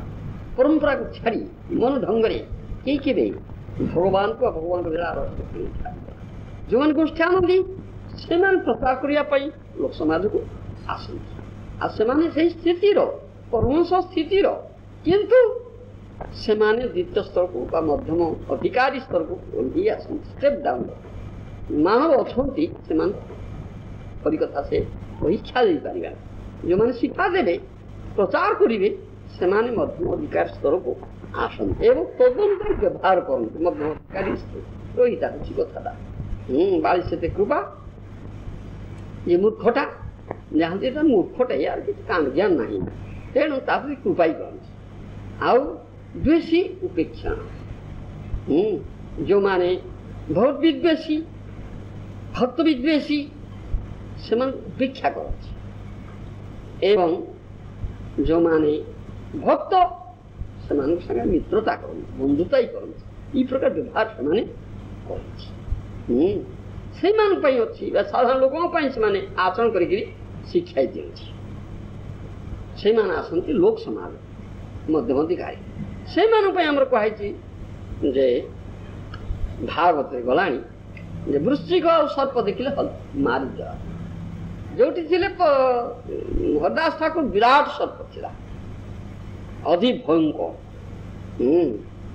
विषाक्त सर्प किंतु से किसी क्षति होता से मार ना सर्प किसी क्षति कर सर्पटा खल दुष्टटाई निरीह लोक को दंशन कर स्वभाव अच्छे तेणु मारे से निर्देश दिया परमहंसगण तो पाखे से क्षति करना परमहंस मार से सब भगवान को संबंधी आ भगवत अधिष्ठान सब दर्शन ही करती से तो अन्य कथा कि देखती ना बाह्य रूप ही देखती ना से भीतर परमात्मा को दर्शन करता भगवान को नहीं देखता ये हूँ परमहंस मान स्थिति से हरदास ठाकुर से गुहारे आनंद भजन कर पारे कि साधारण लोक रोजगार से साधारण लोक जो मैंने सत्संग आसते अनुरोध कले हरदास ठाकुर कहले अच्छा ठीक अच्छे जदि काली यही समय पर्यंत सुधा से सर्पटी स्थान त्याग कर न जाए ताहले आम अन्यत्र जीवा कहवा मात्र सागे सागे सर्पटी चलिए कि बुझिपार सर्प से जापारा सर्प मध्य परमात्मा सर्प कहले पढ़ाई पढ़ेगा ठीक कथा तेणु एमानकर जो जड़ाभिनिवेश ना हेतु देहादि अभिमान पांडित्य और सौंदर्य अभिमान माने विमुख एगुड़िक किसी ना से जदि कई गाड़ी दब मार जहाँ कर से माने आनंद सही जाती किसी प्रतिक्रिया से मन हुए ना प्रतिक्रिया से मन किसी हुए ना प्रतिहिंसा परायण से माने हमें ना से महाप्रभु शिक्षा जे रहा तरोरीव सहिष्णु तरुपरी सहिष्णु हाँ ये हूँ बड़ गुरुत्वपूर्ण कथा परमहंस मान गुण से स्थिति नगले कि कदापि सहिष्णु हो पार ना से निश्चय असहिष्णु हम कथा पदे कथा कहले बड़े असहिष्णु हो गल आम काटिला आन्य कथा छाड़ आम ए प्रकार जड़ाभिमान अच्छे ये प्रकार देहधारण अच्छे मान अपमान एगुड़ा आमको बाहर किंतु मान अपमान मुक्त हाँ तुल्य निंदात्म संस्कृति तुल्य मान अपमान मान हो अपमान हो निंदा हो प्रशंसा हो तुल्य भाव कहीं ना आत्मा हम तो शरीर नुह एगुड़ा शरीर प्रति कहूँ शरीर प्रति प्रजुज्य जहाँ कहते मेटेरियल डेजिग्नेशन उपाधियुक्त शरीर शरीरटा हूँ उपाधियुक्त किंतु आत्मा निरुपाधिक तार किसी उपाधि नहीं तेणु आत्मा प्रति एगुड़ा किसी प्रजुज्य नुहे तेणु जी आत्मानुभूति लाभ कर भगवत अनुभूति लाभ कर स्तर अच्छे कहीं एगुड़ा काटे जो मनकर ये लाभहीन से मन काटे से मनकर अभिमान न थाए से परमहंस भगवान श्रीकृष्ण ठारे अनुराग व्यतीत अन्यान्य देवतादि कर्म ज्ञान जोग आदि अभिनिविष्ट हेले परमहंस पद लाभ हुए नहीं जेहेतु एकमात्र जे भगवत स्वरूप प्रपत्ति स्वीकार करती से दुष्पार माया हस्तर उद्धार लाभ करती नाम बोधे प्रपद्यन्ते माया मेकम तहंती श्री भगवान गीतार में कहते ये कथा भोग बा मोक्षकामी कोई जीव अन्य देवता आराधना नियुक्त है किंतु परमहंसगण जो माने से अन्य कामना किसी न थाए भोग कामना न थाए बा मुक्ति कामना न थाए आनुकूल्येन कृष्णानुशीलन ज्ञान कर्मादि अनावृत रूपपात ज्ञानी कामना हूँ मुक्ति मुमुक्ष कर्मी कामना हूँ भुक्ति तेणु मुक्ति कामना बा भुक्ति कामना एटा किसी ना से हूँ अनुकूल कृष्णानुष्ठान अनुकूल भाव में कृष्ण बसवा मन ढंगरे नुहे ता हूँ परंपरा प्राप्ति पूर्वाचार्य मान प्रधान अनुसरण कराए से गीता सप्तम अध्याय कहे कामे स्ते ज्ञान प्रपद्यन्ते अन्य देवता से भौतिक कामना अच्छी तेणु से अन्य देवता आराधना कर देवता से कामना पूरण कर सुतरां से अन्य देवता पूजक श्रीकृष्ण ठारे राग रूप अप्रतिहता सुधा भक्ति लाभ करी परमहंस पदवी प्राप्त होबार योग्य होती ना निष्किंचन परमहंस मानकर कुगुर श्रवाल भक्ष्य देहरे मुंह मोर बुद्धि न थाए से सर्वात्मा भगवान आश्रित धर्म अर्थ काम मुख्यादि वासना कपड़ता से मुक्त से कृष्णार्थ अखिल चेष्टा जीवन मुक्त से अविधि गोचर हो विचरण करती ସେମାନେ ବର୍ଣ୍ଣ ଆଶ୍ରମାତୀତ ପ୍ରଶାନ୍ତ ନିର୍ମର୍ଚ୍ଛର। ଏ ହେଉଛି ପରମହଂସ ମାନଙ୍କର ଗୁଣ। ଚୈତନ୍ୟ ଚରିତାମୃତରେ କୁହାଯାଇଛି କୃଷ୍ଣ ଭକ୍ତ ନିଷ୍କାମ ଅତଇବ ଶାନ୍ତ। কৃষ্ণ ভক্ত নিষ্কাম অতএব শান্ত। ভক্তি মুক্তি সিদ্ধিকামী সবলীয় শান্ত। ভক্তি মুক্তি সিদ্ধিকামী সকলে অশান্ত। এই কথা କୁହାଯାଇଛି ଯେଉଁମାନଙ୍କର ଅନ୍ୟ କାମନା ଅଛି, ମୁକ୍ତି କାମନା, ମୁକ୍ତି କାମନା ବା ସିଦ୍ଧି କାମନା, ସେମାନେ କଦାପି ଶାନ୍ତି ପାଇ ପାରିବେ ନାହିଁ, ସେମାନେ ଅଶାନ୍ତ। କିନ୍ତୁ କୃଷ୍ଣ ଭକ୍ତ ନିଷ୍କାମ ন ধনং ন জনং ন সুন্দরী কবিতম বা জগদীশ কাময়ী মম জন্মনি জন্মনীশ্বরে ভবতা ভক্তির অহেতু ହୁଏ। ଏ ମହାପ୍ରଭୁଙ୍କର ଶିକ୍ଷା। ଏ ହେଉଛି ଶୁଦ୍ଧ ଭକ୍ତିର କଥା। କୌଣସି କାମନା ନାହିଁ, ଧନ କାମନା ନାହିଁ, ଜନ କାମନା ନାହିଁ, ସୁନ୍ଦର ସ୍ତ୍ରୀ ଉପଭୋଗ କରିବାର କାମନା ନାହିଁ ବା ମୁକ୍ତି କାମନା ନାହିଁ। ଜନ୍ମ ଜନ୍ମାନ୍ତର ଧରି ଅହେତୁକି ଭକ୍ତି ମିଳୁଛି। ଏ ହେଉଛି ସେ ଶାନ୍ତ ସର୍ବାବସ୍ଥାରେ। ଶ୍ରୀମଦ୍ ଭାଗବତ ଷଷ୍ଠ ସ୍କନ୍ଧରେ ମଧ୍ୟ କୁହାଯାଇଛି ମୁକ୍ତାନଂ ଅପି ସିଦ୍ଧାନଂ ନାରାୟଣ ପରାୟଣ ସୁଦୁର୍ଲଭଂ ପ୍ରଶାନ୍ତାତ୍ମା କୋଟିସ୍ୱପି ମହାମୁନି। କୋଟିଏ ଲୋକରେ ଏପରି ଜଣେ ପରମହଂସ ମିଳିବା କଷ୍ଟକର ବ୍ୟାପାର। ସେମାନେ ବାଟରେ ହାଟରେ ଗଡ଼ୁ ନଥାନ୍ତି। ଗୀତାରେ ବି କୁହାଯାଇଛି ବ୍ରହ୍ମଭୂତ ପ୍ରସନ୍ନାତ୍ମା ନ ଶୋଚତି ନ କାଞ୍ଚତି ସମଂ ସର୍ବେଷୁ ଭୂତେଷୁ ମଦ୍ଭକ୍ତିଂ ଲଭତେ। এই পরমহଂସ সেই পরমହଂସ ମାନଙ୍କର ସଙ୍ଗ ଲାଭ କଥା ଏଠି ପ୍ରହ୍ଲାଦ ମହାରାଜ କହୁଛନ୍ତି ମୁଁ ସେଇମାନଙ୍କ ସଙ୍ଗରେ ରହି ସେଇ ମହାଜନ ମାନଙ୍କର ପ୍ରଧାନଙ୍କ ପୂର୍ବାଚାର୍ଯ୍ୟ ମାନଙ୍କର ପ୍ରଧାନଙ୍କ ଅନୁସରଣ କରି ଆପଣଙ୍କର ନାମ ଗୁଣ ଲୀଳା କାହାଣୀ କୀର୍ତ୍ତନ ମନକୁ ଢଙ୍ଗରେ କିଛି ପରିବାର କଲେ ଭଗବାନ ଗ୍ରହଣ କରନ୍ତି ନାହିଁ ବା ଭଗବାନ ପ୍ରୀତ ହୁଅନ୍ତି ନାହିଁ ବା ଜୀବନର ଲକ୍ଷ୍ୟ ତୁମେ ସାଧନ କରି ପାରିବ। ଏ ହେଉଛି ଇମ୍ପୋର୍ଟାଣ୍ଟ କଥା। ସେଥିପାଇଁ ପରମ୍ପରା କଥା ଏବଂ ପରମ୍ପରା এই ମହାଜନ ପରମ୍ପରାରେ ଆମକୁ ଯିବା ପାଇଁ ପଡ଼ିବ। ମହାଜନ ପରମ୍ପରାରେ ଆସୁଥିବା ଉପଯୁକ୍ତ ବ୍ୟକ୍ତି ପ୍ରାମାଣିକ ଗୁରୁ ବା ଆଚାର୍ଯ୍ୟ ରୂପରେ ବରଣ କରି ତାଙ୍କର ଆଶ୍ରୟ କରି ତାଙ୍କଠାରୁ ଏଇଗୁଡ଼ିକ ଶିକ୍ଷା ଲାଭ କରିବା ପାଇଁ ପଡ଼ିବ। ପରମାର୍ଥ ଆଉ ତତ୍ତ୍ୱ ଜିଜ୍ଞାସା ସେଇଠି କରିବା ପାଇଁ ପଡ଼ିବ। ଜୀବସ୍ୟ ତତ୍ତ୍ୱ ଜିଜ୍ଞାସା ନାସ୍ତି କର୍ମଭି। ତେଣୁ ମାନବ ଜୀବନ ମାନେ ସୁଦୁର୍ଲଭ ଯୋନି ମାନେ ପରମାର୍ଥ ଲାଭଟା କିପରି ହେବ ନା ଏମାନଙ୍କ ସଙ୍ଗ ଲାଭ ହୁଏ। ତତ୍ତ୍ୱାଚାର୍ଯ୍ୟଙ୍କର ପାଦାଶ୍ରୟ କରି ତାଙ୍କଠାରୁ ତତ୍ତ୍ୱ ବିଷୟକ ସମସ୍ତ ପ୍ରଶ୍ନ ସେଠି ଜିଜ୍ଞାସା କରିକିରି ବୁଝି ନେବା। କାହିଁକିନା ସଂଶୟ ଆତ୍ମା ବିନାଶ। ଯଦି ସଂଶୟ ରହିଯିବ ଆମ ଧର୍ମ କରି ହଁ ଏଇଟା ଏଇଆ ହେଇପାରେ ବୋଲି ଭାବି ନେବ ତାହେଲେ ବିନଷ୍ଟ ହେବ, କଦାପି ସ୍ଥିତି ଲାଭ କରାଯାଇ ପାରିବ ନା। ଏଥିପାଇଁ ଏହି ସାଧୁ ସଙ୍ଗ ସତ୍ସଙ୍ଗର କଥା କୁହାଯାଏ ଏବଂ ପରମହଂସମାନଙ୍କର ସଙ୍ଗ ଲାଭର କଥା ସେଥିପାଇଁ କହୁଛନ୍ତି।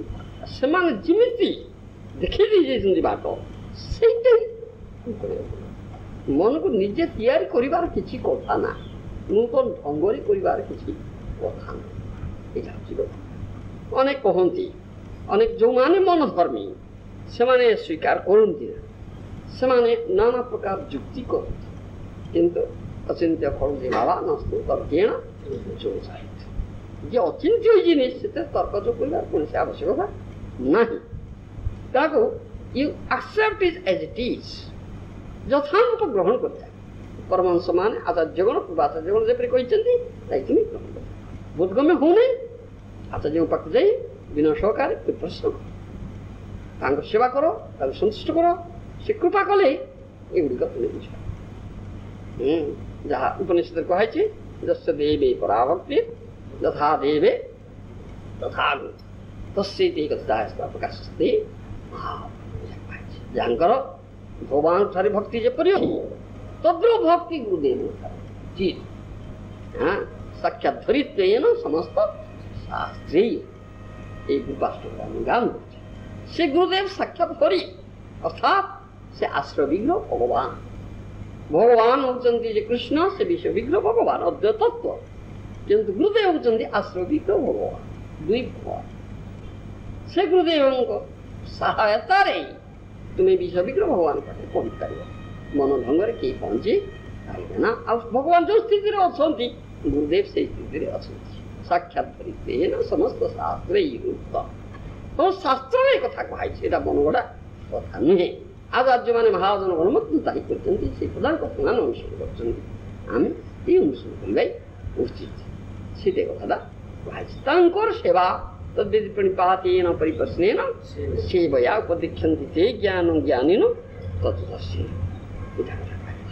ସେଥିପାଇଁ ସେ ଗୁରୁଦେବଙ୍କର ପାଦ ପଦ୍ମରେ ଶରଣାପନ୍ନ ହେବ ପ୍ରପନ୍ନ ହେବ ପ୍रणिपात ତାପରେ ସେବା କରି ସନ୍ତୁଷ୍ଟ କରିବ ତାପରେ ତତ୍ତ୍ୱଗତ ପ୍ରଶ୍ନ କରିବ ପରିପ୍ରଶ୍ନ ତତ୍ତ୍ୱ ଭ୍ରମ ଅଛି ଅନର୍ଥଦାୟକ ସେ ଦୂର କରିବା ପାଇଁ ପରିପ୍ରଶ୍ନ କରାଯାଏ ଏବଂ ସେ ଗୁରୁଦେବ କୃପା କରିକି ଯେଉଁ ତତ୍ତ୍ୱ ଉପଦେଶ ଦିଅନ୍ତି ତାହା ଗ୍ରହଣ କରାଯିବ ତାହେଲେ ଆମର ସମସ୍ତ ସଂଶୟ ଦୂର ହେବ ନଚେତ୍ ଆମେ ମନ ଧର୍ମ ବଶବର୍ତ୍ତୀ ହେଇ ଏ ସଂଶୟ ଦୂର କରି ସେଥିପାଇଁ ସାଧୁ ସମାଗମ ସାଧୁ ସଙ୍ଗ ସତତ ଦରକାର ସାଧୁ ସଙ୍ଗରେ ଯିଏ ଅଛି ତାହାର ପ୍ରାପଞ୍ଚିକ ଏଇ ପ୍ରପଞ୍ଚ ଏ ଯେଉଁ ଭୌତିକ ଜଗତ ଦୁଃଖାଳୟ ପଦେ ପଦେ ବିପଦାନ ପ୍ରତି ପଦକ୍ଷେପରେ ଯେ ବିପଦ ଅଛି ଏହା ନିଶ୍ଚିତ କଥା କିନ୍ତୁ ଯେଉଁମାନେ ସାଧୁ ସଙ୍ଗରେ ଅଛନ୍ତି ସାଧୁଙ୍କର ସେବା କରି କୃପା ଲାଭ କରୁଛନ୍ତି ତତ୍ତ୍ୱ ଜ୍ଞାନ ଲାଭ କରୁଛନ୍ତି ସେମାନଙ୍କର ଏଥିରେ ବିଶେଷ କିଛି ଅସୁବିଧା ହେବ ନାହିଁ ସେଥିପାଇଁ ସାଧୁ ସଙ୍ଗ ସାଧୁ ସମାଗମ ଉପରେ ଜୋର ଦିଆଯାଇଛି ଏ ସମସ୍ତ ବୈଦିକ ଶାସ୍ତ୍ରରେ ସମସ୍ତ ବୈଦିକ ଶାସ୍ତ୍ର ଶିରୋମଣି ପରମହଂସୀ ସଂହିତା ଶ୍ରୀମଦ୍ ଭାଗବତ ଏଥିରେ କୁହାଯାଇଛି ସମାଗତା ସର୍ବତ ଏବ ସର୍ବେ ବେଦା ତଥା ମୂର୍ତ୍ତି ଧରାସ୍ତି ପୃଷ୍ଠେ ନେହାଥ ନାମୂତ୍ର କଶ୍ଚନାର୍ଥ ରୂପେ ପରାନ୍ ଗ୍ରହ ମାତ୍ମୀଳ ଶ୍ରୀମଦ୍ ଭାଗବତ ସ୍କନ୍ଧରେ ଏ କଥା କୁହାଯାଇଛି ଯେତେବେଳେ ପରୀକ୍ଷିତ ମହାରାଜ ଭକ୍ତ ଥିଲେ ସୁଶାସନ କରୁଥିଲେ ସସାଗରା ପୃଥିବୀର ଶାସକ ଥିଲେ ସେ ତାଙ୍କର ଶାସନ କାଳରେ ସମସ୍ତେ ଶାନ୍ତିରେ ଜୀବନ ଯାପନ କରୁଥିଲେ ଯେଉଁମାନେ ସାଧୁ ମହାତ୍ମା ସାଧକ ଥିଲେ ସେମାନେ ବି ଶାନ୍ତିରେ ତାଙ୍କର ସାଧନା ହିଁ କରୁଥିଲେ କୌଣସି ଅସୁରମାନଙ୍କର ପାପିଷ୍ଠମାନଙ୍କର ଉତ୍ପାତ ନଥିଲା ସେତେବେଳେ ବ୍ରହ୍ମ ଅଭିଶାପ ହେଲା ଛାଡ଼ିଦେଲେ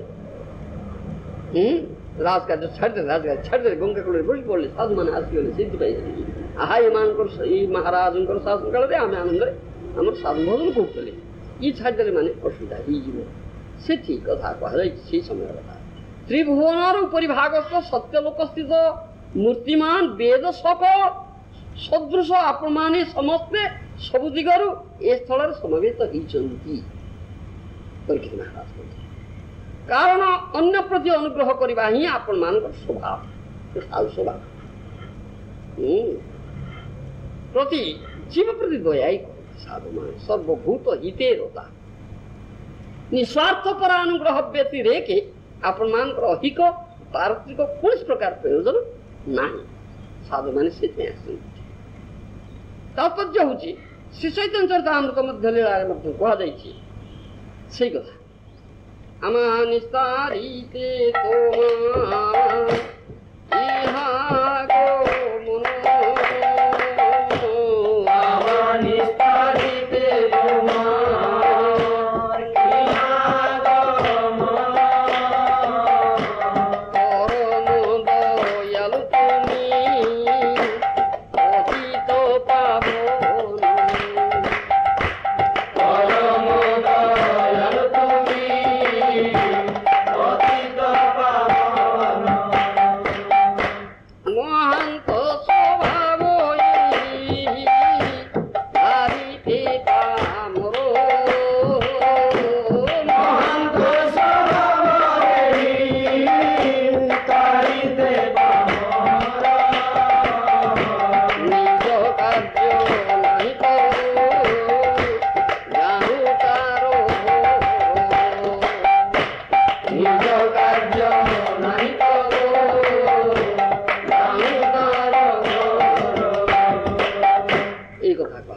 महात्मा मानकर एटा स्वभाव तांकर नी ये भौतिक जगत किसी काम नहीं सेमाने बद्ध जीवन नुहंती हाँ कर्म फल भोग करिया सेमाने बाध्य नुहंती ठीक आसिया भाई बद्ध जीवन बाध्य होइछि किंतु तारिते पामर महांत स्वभाव यही तारिते पामर निज कार्य नहीं तब जानता ये महात्मा स्वभाव ये बद्ध जीवन उद्धार करिया पे आछि तांकर अन्य काम भीतर किछि नाही दशम स्कंद भागवत रे भी कहा जाइछि गर्ग मुनि नंद महाराज कहते महद विचलन नृणा गृहिणां जीन चेतसा निश्रेयसाय भगवन् अन्यथा कल्पति क्वचित्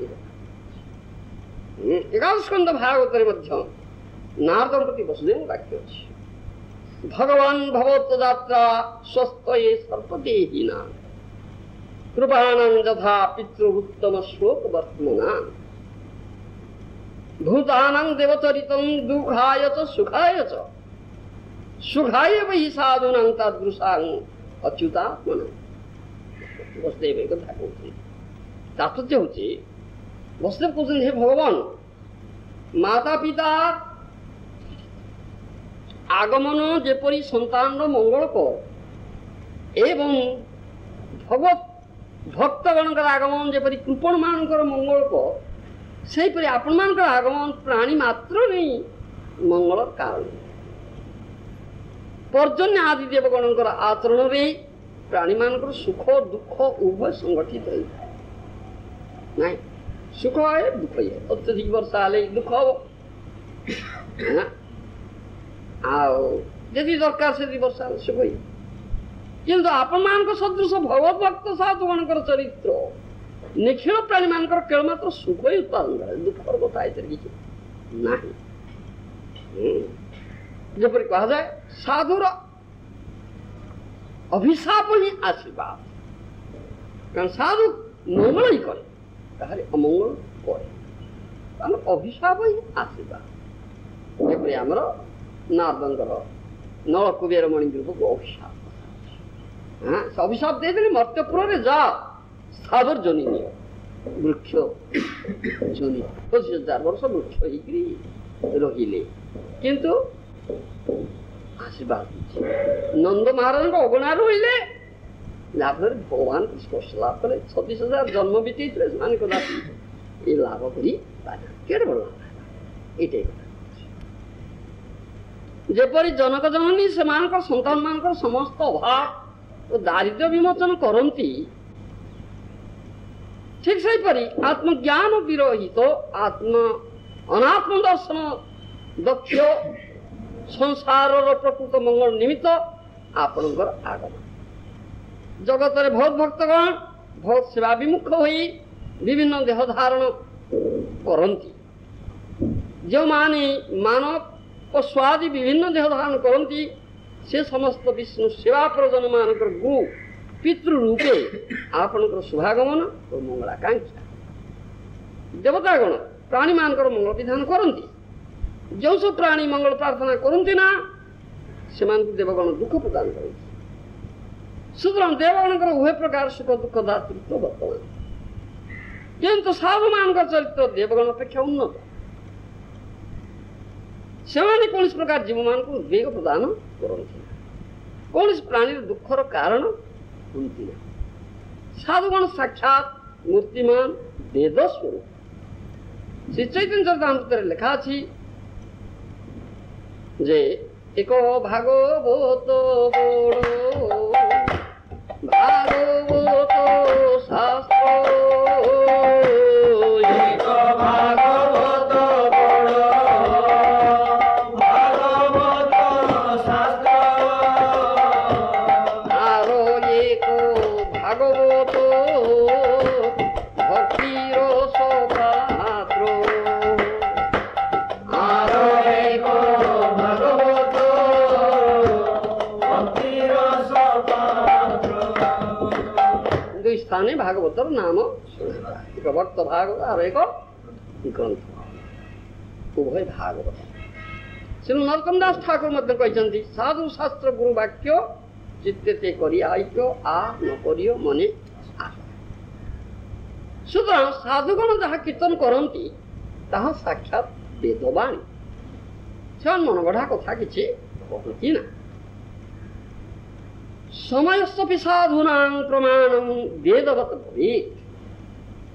ସତ୍ୟଲୋକରେ ବେଦ ସକଳ ଯେପରି ମୂର୍ତ୍ତିମାନ ହୁଅନ୍ତି ତଦ୍ରୂପ ଋଷିଗଣ ମଧ୍ୟ ପଠି ମହାରାଜଙ୍କ ସଭାରେ ବେଦବତ୍ ଶୋଭା ପାଉଥିଲେ। ସାଧୁଗଣ ନିଷ୍କାମ ଓ ନିଷ୍କିଞ୍ଚନ, ସେମାନେ ପରିପୂର୍ଣ୍ଣ କାମ ଭଗବତ୍ସେବାନନ୍ଦରେ ବିଭୋର।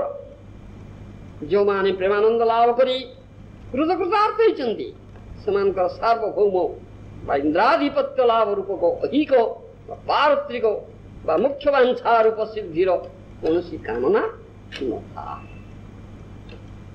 ସୁତରାଂ ସେମାନେ ଯେତେବେଳେ ଦୀନ ଚେତା ଗୃହୀର ଗୃହକୁ କୃପାପୂର୍ବକ ଆଗମନ କରନ୍ତି ସେତେବେଳେ ସେମାନେ ନିଜ ନିଜ ଐହିକ ପାରଲୌକିକ ଲାଭ ଆଶାରେ ଆଗମନ କରନ୍ତି ନା।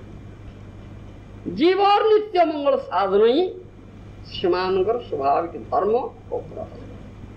ସେମାନେ ପରୋପକାର କରିବା ନିମିତ୍ତ ଦ୍ୱାରେ ଦ୍ୱାରେ ଉପସ୍ଥିତ ହୋଇ ଅନୁରୋଧ କରନ୍ତି, ପ୍ରଭୁର ଆଦେଶେ ଭାଇ ମାଗିଏ ଭିକ୍ଷା। ପ୍ରଭୁର ଆଦେଶେ ଭାଇ ମାଗିଏ ଭିକ୍ଷା। ବୋଲ କୃଷ୍ଣ ଭଜ କୃଷ୍ଣ କର କୃଷ୍ଣ ଶିକ୍ଷା। ବୋଲ କୃଷ୍ଣ ଭଜ କୃଷ୍ଣ କର କୃଷ୍ଣ ଶିକ୍ଷା। କୃଷ୍ଣେର ସଂସାର କର ଛାଡ଼ିଅ ନା ଚାର। କୃଷ୍ଣେର ସଂସାର କର ଛାଡ଼ିଅ ନା ଚାର। জীবে দইয়া নামে রুচি সর্বধর্ম সার। জীবে দয়া নামে রুচি সর্বধর্ম সার।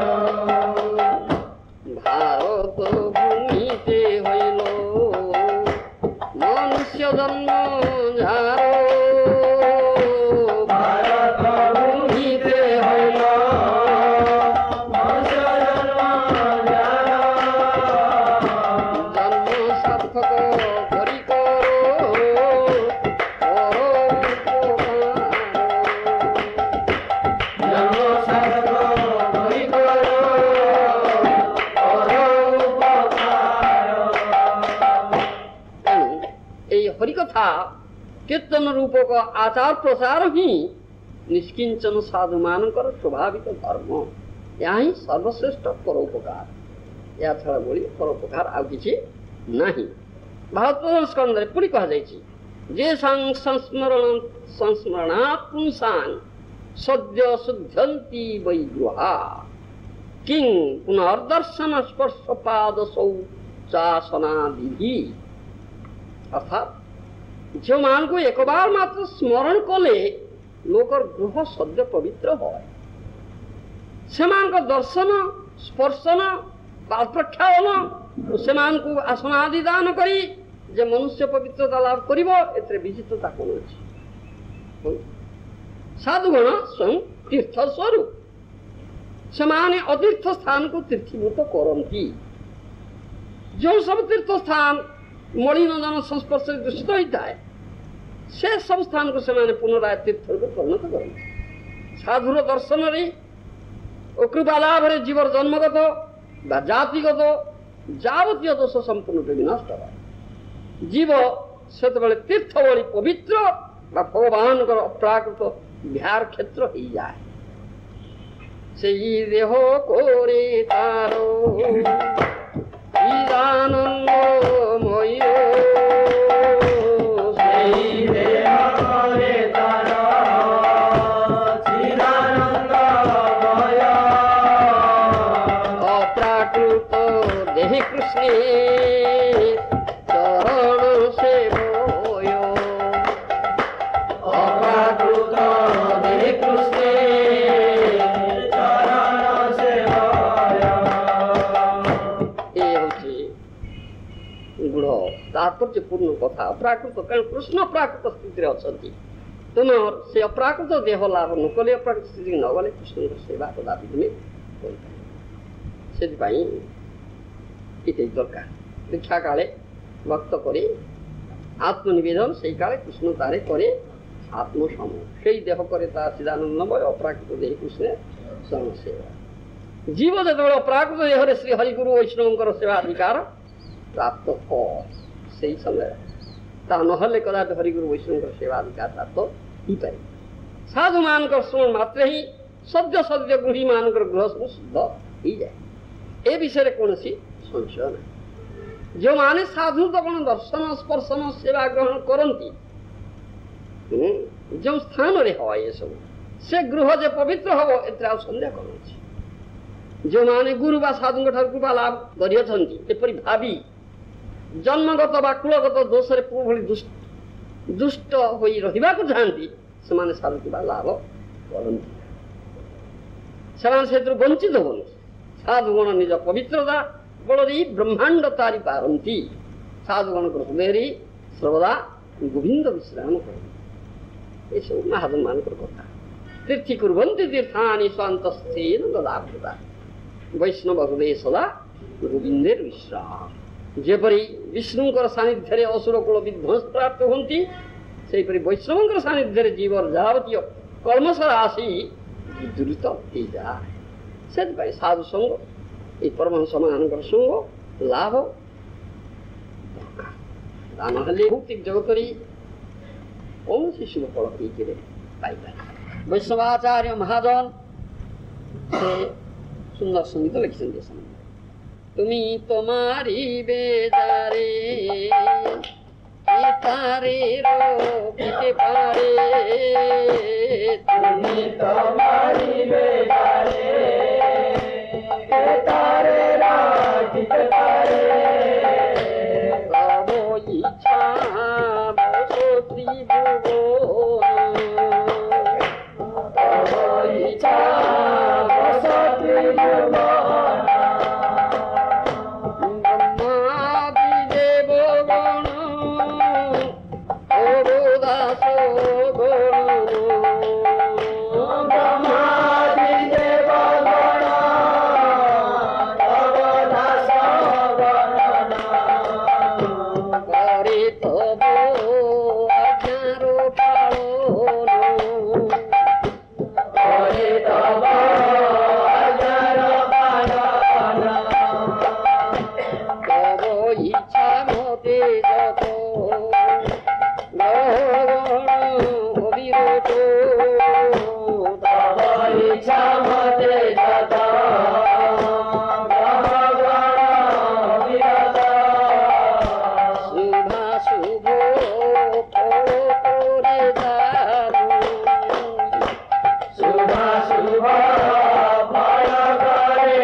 প্রণিপাতো তোমার চরণে নাথ করিয়াছে প্রণিপাত ভগতি বিনোদ তব দাস ভগতি বিনোদ তব দাস বিপদ হইতে স্বামী অবশ্য তাহারে তুমি বিপদ হইতে স্বামী অবশ্য তাহারে তুমি রাখিবে তাহার বিশ্বাস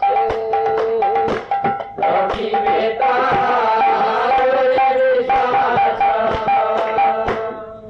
ଏ ହଉଛି ଭକ୍ତି ବିନୋଦ ଠାକୁରଙ୍କର ସୁନ୍ଦର ସଙ୍ଗୀତ କିପରି ଏକମାତ୍ର ରକ୍ଷାକର୍ତ୍ତା ସେଇ ପରମେଶ୍ୱର ଭଗବାନ କୃଷ୍ଣ ଯେ ତାଙ୍କର ଚରଣାରବିନ୍ଦରେ ଅଭୟ ଚରଣାରବିନ୍ଦରେ ଆଶ୍ରିତ ହୋଇଛନ୍ତି ସେ ନିଶ୍ଚିତ ଭାବରେ ସୁରକ୍ଷିତ ହେବେ ଦିସ୍ ଇଜ୍ ଗ୍ୟାରେଣ୍ଟିଡ୍ ଏଥିରେ ନିଶ୍ଚିତତା ନିଶ୍ଚିତ ଭାବରେ ଅଛି କିନ୍ତୁ ଭଗବତ ଚରଣାରବିନ୍ଦକୁ ଅନାଦର କରି ଯେଉଁମାନେ ଅନ୍ୟ ଯେତେ ପ୍ରକାର ସୁରକ୍ଷାର ବ୍ୟବସ୍ଥା କଲେ ସୁଦ୍ଧା କଦାପି ସୁରକ୍ଷିତ ହେଇପାରିବେ ନା କୌଣସି ଗ୍ୟାରେଣ୍ଟି ସେଥିରେ ନାହିଁ ଏ ହେଉଛି ଆମର କଥା ସେଥିପାଇଁ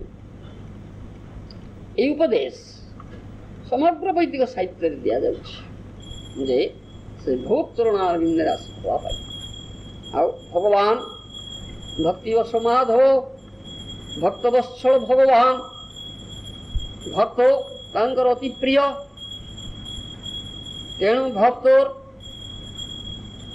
ଯାବତୀୟ ପ୍ରକାରେ ଭକ୍ତକୁ ଆନନ୍ଦ ଦେବା ପାଇଁ ତାର ସୁରକ୍ଷା ଦେବା ପାଇଁ ସବୁ ପ୍ରକାର ଯତ୍ନ ଏଇ ଭଗବାନ କରନ୍ତି ଆଉ ଭଗବତ ଇଚ୍ଛାରେ ସେମିତି କିଛି হয় ତାର ଭୁରି ଭୁରି ପ୍ରମାଣ ଦିଆଯାଇଛି ସେ ଭଗବାନ ଯଦି ସନ୍ତୁଷ୍ଟ ହେବେ ତାହେଲେ ତାଙ୍କ ଉପରେ ଆଉ କେହି ଅସନ୍ତୁଷ୍ଟ ହେଇପାରିବେ ନା ଯସ୍ମିନ୍ ତୁଷ୍ଟେ ଜଗତ ତୁଷ୍ଟ କୁହାଯାଇଛି କିନ୍ତୁ ଭଗବାନଙ୍କୁ ଅନାଦର କରି ଅନ୍ୟ ଯେତେ ଯାହାଙ୍କୁ ତୁମେ ସନ୍ତୁଷ୍ଟ କରିବାକୁ ଇଚ୍ଛା କଲେ କାହାକୁ ତୁମେ ସନ୍ତୁଷ୍ଟ କରିପାରିବ ନା ଇଏ ଭୁରି ଭୁରି ପ୍ରମାଣ ରହିଛି ସେଥିପାଇଁ ଏକମାତ୍ର ଭଗବାନଙ୍କୁ ସନ୍ତୋଷ ବିଧାନ ନିମିତ୍ତ କାର୍ଯ୍ୟ କର ଆଉ ଭଗବାନଙ୍କୁ ସନ୍ତୁଷ୍ଟ ହେଇଯିବ ଦେଖ ସମସ୍ତେ ସନ୍ତୁଷ୍ଟ ହେଇଯିବେ ଭଗବାନ ନିଜେ କହିଛନ୍ତି କଥା ଭକ୍ତ ମହାଜନମାନେ କହିଛନ୍ତି କଥା ସମଗ୍ର ବୈଦିକ ଶାସ୍ତ୍ରରେ କଥା କୁହାଯାଇଛି ଭଗବାନ କହିଲେ ଯେ ଅନନ୍ୟ ଚିନ୍ତୟନ୍ତ ମାଂ ଯେ ଜନା ପ୍ରତ୍ୟୁପାସ୍ତେ ତେଷାଂ ନିତ୍ୟାଭିଯୁକ୍ତାନାଂ ଯୋଗକ୍ଷେମଂ ବହାମ୍ୟହମ୍ ଏ କଥା ବହୁତ ଗୀତାରେ ଭଗବାନ କହିଛନ୍ତି ଯେ ଅନନ୍ୟ ଭାବରେ ସେ ଭଗବାନଙ୍କୁ ଚିନ୍ତା କରୁଛି ଭଗବାନଙ୍କ ଚରଣରେ ଆଶ୍ରିତ ହେଇଯାଇଛି ଅନ୍ୟ କିଛି କଥା ହିଁ ନାହିଁ ଅନନ୍ୟ ଶରଣାଗତି ତାର ଯୋଗକ୍ଷେମ ଭଗବାନ ବହନ କରିଛନ୍ତି ଯୋଗକ୍ଷେମ ବହନ ମାନେ ପ୍ରାପ୍ତ ବସ୍ତୁର ସଂରକ୍ଷଣ ଆଉ ପ୍ରାପ୍ତ ବସ୍ତୁ ପ୍ରଦାନ କରିବାର ଦାୟିତ୍ୱ ଭଗବାନ ନେଇଛନ୍ତି ଏଥିରେ ବିଶ୍ୱାସ କରିବା ବିଶ୍ୱାସ ହେଉଛି ଆମର ଅସଲ କଥା विश्वास से मिले कृष्ण करके बहुत दूर एक सचित्त निष्कपट चित्त जो माने सचित्त व्यक्ति से माने होते वैष्णव सरलता ही वैष्णवता से वैष्णव गण एथिरे पूर्ण विश्वास स्थापन करता अर्थात सुफल नहीं पाता किंतु जो नास्तिक जो मान करते विश्वास नहीं संदिग्ध चित्त संदेह अच्छी कुटिल प्रकृति व्यक्ति से माने असुविधा पड़े से कदापि भगवान को कृपा लाभ करी पारबे ना से कहा जाए दूढ़े तरंती मुढ़े तरंती मझी मझी क्या बुढ़ी मरंती कथा दूढ़े तरंती मुढ़े तरंती मझी मझी क्या अर्थात ଯେଉଁମାନେ ଦୃଢ଼ ଭାବରେ ଏଠି ଗ୍ରହଣ କରିଛନ୍ତି,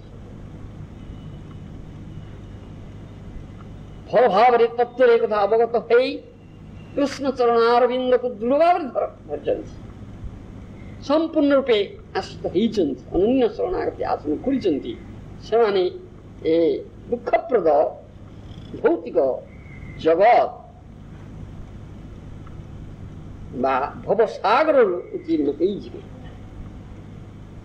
କିନ୍ତୁ ଯେଉଁମାନେ ମୂର୍ଖ, ଜ୍ଞାନ ନାହିଁ କିନ୍ତୁ ଷଡ଼ଚିତ୍ତ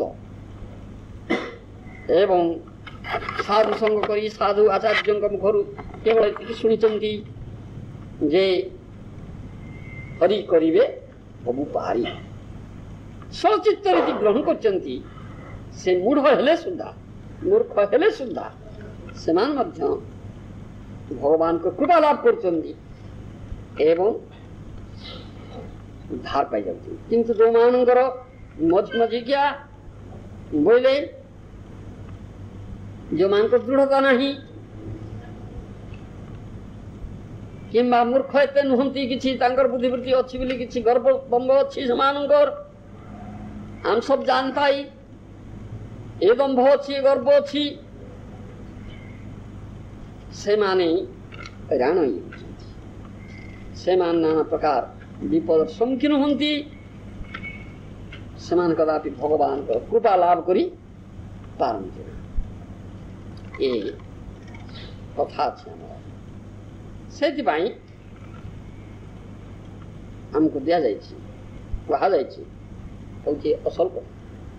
ସଚିତ୍ତରେ ଭଗବାନଙ୍କୁ କଥାରେ ଭଗବାନଙ୍କର ଯେଉଁମାନେ ପ୍ରିୟ ଭକ୍ତ, ବୈଷ୍ଣବ, ମହାଜନ, ଆଚାର୍ଯ୍ୟ, ସାଧୁ, ସେମାନଙ୍କର ବାଣୀରେ ବିଶ୍ୱାସ ସ୍ଥାପନ କରିବେ। ଯେଉଁମାନେ ବିଶ୍ୱାସ ସ୍ଥାପନ ନ କରନ୍ତି ସନ୍ଦେହ ଥାନ୍ତି, ସଂଶୟ ଆତ୍ମା ବିନଶ୍ୟତି, ତା ଗୀତାରେ କୁହାଯାଇଛି। ସେଥିପାଇଁ ପରମେଶ୍ୱରଙ୍କର ଅସୀମ ଦୟାରେ ବିଶ୍ୱାସ କରି ଯେଉଁମାନେ ଭଜନାନନ୍ଦରେ କାଳଯାପନ କରନ୍ତି ସେମାନେ ନିର୍বোଧ ହୋଇ ମଧ୍ୟ ସୁଖୀ, ଏବଂ ଯେଉଁମାନେ ତତ୍ତ୍ୱରେ ବିଶେଷ ବିଚାର କରି ଏ ପ୍ରକାର ସିଦ୍ଧାନ୍ତ ଗ୍ରହଣ କରନ୍ତି ସେମାନେ ଦୁଃଖ ଅବଗତ ହୁଅନ୍ତି। କିନ୍ତୁ ଯେଉଁମାନେ ଦୁଃଖର ମଧ୍ୟବର୍ତ୍ତୀ ସେମାନେ ଅତ୍ୟନ୍ତ ଦୁଃଖ ପାଆନ୍ତି, ମଝି ମଝିକିଆ ବୁଣି ମାରନ୍ତି। ସେ କଥା ଶ୍ରୀମଦ୍ ଭାଗବତ ବିଦୁରୋକ୍ତିରେ ସେ କଥା କୁହାଯାଇଛି, ଯଶ୍ଚ ମୂଢ଼ତମ ଲୋକେ ଯଶ୍ଚ ବୁଦ୍ଧି ପରଙ୍ଗତଃ ତାବୁଭୌ ସୁଖ ମେଧେତେ କ୍ଳିଶ୍ଚତି ଅନ୍ତରୀତ ଜନ। ଏ ଜଗତରେ ଯେଉଁମାନେ ସାରାସାର ବିବେକ ରହିତ ମୂଢ଼, ଅତି ମୂଢ଼, ଏବଂ ଯେଉଁମାନେ ପ୍ରକୃତିର ଅତୀତ ପରମେଶ୍ୱରଙ୍କୁ ପ୍ରାପ୍ତ ହେଇଛନ୍ତି ଅର୍ଥାତ୍ ପରମହଂସଗଣ, এই উভয় প্রকার লোক সুখ পাନ୍ତି। কেবল উভয়ের মধ্যবর্তী সংশয়াত্মা ব্যক্তি ହିଁ ଦୁଃଖ ଭୋଗ କରିଥାଏ। ସେଥିପାଇଁ କୁହାଯାଇଛି ଏଥିରେ ନିଶ୍ଚିତ ଭାବରେ ଭଗବାନଙ୍କର କୃପା, ଏତିକି କୃପା ଲାଭ କରିବେ ଏବଂ ଭଗବାନଙ୍କ ଦ୍ୱାରା ସୁରକ୍ଷିତ ହେବେ। ସେଥିପାଇଁ ଏ ବିଶ୍ୱାସ ସ୍ଥାପନ ହେଉଛି ଅସଲ ଜିନିଷ।